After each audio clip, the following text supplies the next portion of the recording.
Hello বন্ধুরা, আমরা বেরিয়ে পড়েছি আর একটা নতুন রাইডে। তেমন কোনো প্ল্যান ছিল না। সকালবেলা উঠে দেখলাম ওয়েদারটা খুব ভালো, গতকালকে রাত্রে বৃষ্টি হয়েছিল, কিন্তু ওয়েদারটা ঠান্ডা ঠান্ডা, তাই একটু বেরিয়ে পড়লাম একটা নতুন জায়গায় যাব বলে।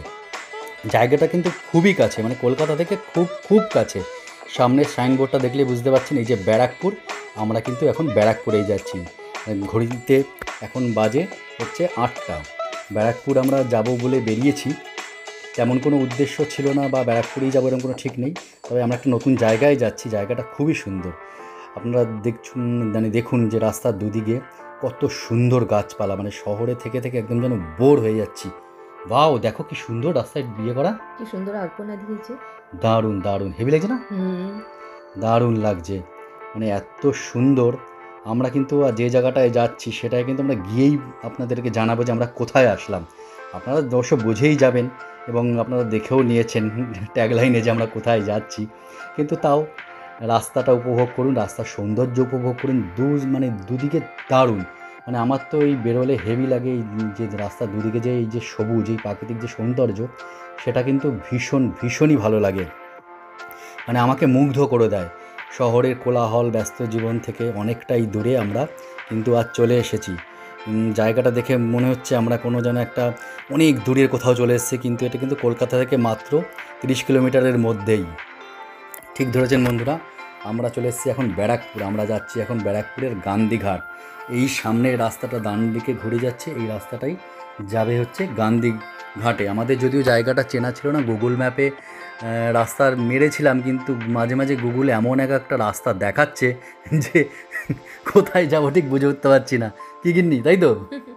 হ্যাঁ, তা আমরা এই গুগল ম্যাপে ছাড়াও দু একজনকে দেখা যাচ্ছে, তাদেরকে একটু জিজ্ঞেস করে নিচ্ছি যে অ্যাকচুয়ালি কোন দিকে যাব।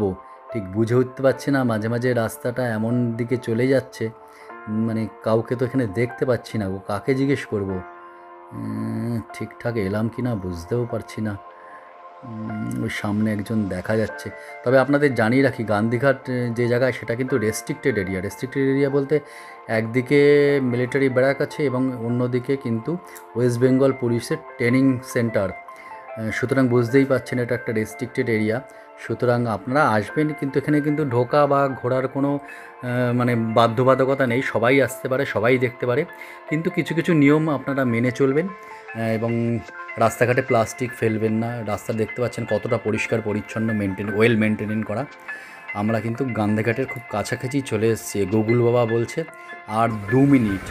এই আমরা অনেকটাই কাছাকাছি চলে এসেছি গান্ধীঘাটের। দারুণ লাগছে, মানে ভীষণই ভালো লাগছে।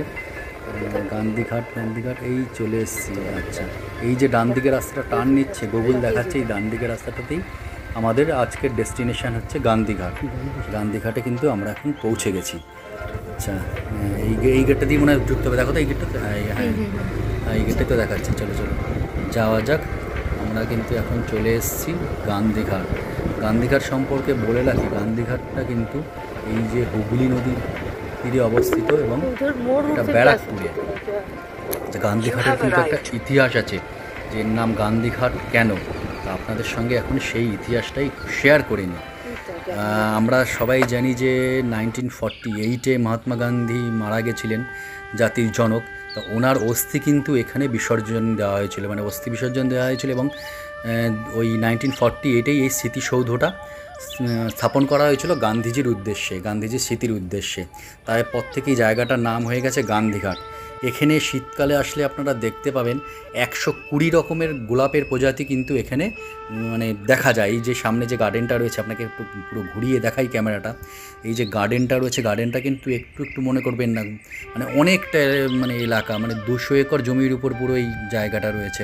মানে এত সুন্দর। এখানে একটা লেডিস না, মানে টয়লেট রয়েছে, লেডিস জেন্টস দুটোই ইউজের জন্য। এই যে আমার গিন্নি ঘাটের দিকে এগিয়ে যাচ্ছে। তবে ঘাটটা যেখানে কিছু লোকজন আছে, লোকজন বলতে কলকাতা পুলিশ না, ঠিক ওই ওয়েস্ট বেঙ্গল পুলিশের আপনার একজন কনস্টেবলের সঙ্গে আমার কথা হলো, সে এখানে মানে দায়িত্বে রয়েছে।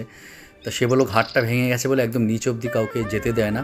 আচ্ছা, আপনাদের একটা নতুন জিনিস দেখায়, নতুন মানে দারুণ জিনিস। এই যে দেখতে পাচ্ছেন কত মাছ, এগুলো কিন্তু ক্যামেরায় কতটা কি বোঝা যাচ্ছে জানি না, কিন্তু যথেষ্টই কিন্তু সাইজ ভালো এবং সব কই মাছ। আচ্ছা, গান্ধীঘাটে এসে আসবো আর কিছু ফটো হবে না তা তো হয় না।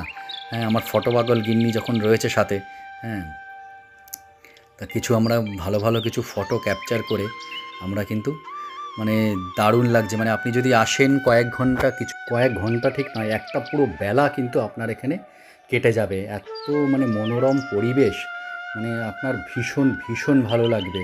আর এত সুন্দর জায়গা, এত মানে নিরিবিলি এবং পাখির কূজন, মানে কি বলবো, কলকাতা শহরে থেকে আমরা কিন্তু মানে এইটাকে সত্যি মিস করি।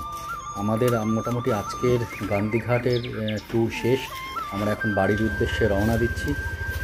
কলকাতা থেকে খুব ইজিলি এখানে আসা যায়, ট্রেন অথবা সড়ক দুটো পথেই আপনারা আসতে পারেন। ওকে বন্ধুরা, টাটা।